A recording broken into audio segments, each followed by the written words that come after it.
Uschi beleidigt den Winkler ganz deutlich und sagt der Sophia, dass der ein falsches Spiel mit ihr treibt. Aber die glaubt ihr nix. Der Michi und der Gregor möchten miteinander mit dem Fallschirm springen. Aber nachher kriegen sie Muffisausen und drucken sie mit Ausreden. Aber das fliegt auf. Maja kommt in der Schule nimmer mit und kriegt zuerst Nachhilfstunden von der Tina. Aber das bringt's nicht und drum kriegt sie es nachher von Philipp.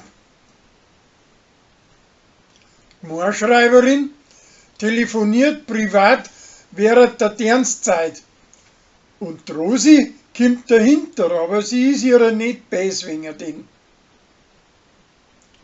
Der Gregor möchte seiner preußischen Gspuse einen lieben Spitznamen geben, aber die steht nicht auf sowas und geht ihm schier den Namen, bis er's bleiben lässt. Der Hubert mag nicht mit seiner Alten zum Einkaufen gehen und schickt ihr statt den Maja. Da wird er aber von der Uschi recht pflanzt, bis er wieder sein mit ihr geht.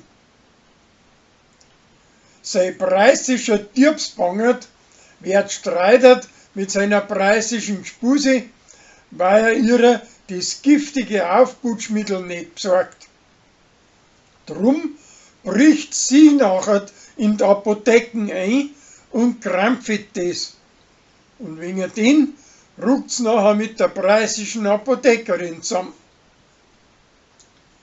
Rosi möchte, dass die Leute für einen guten Zweck einen Haufen teure Sachen spendieren.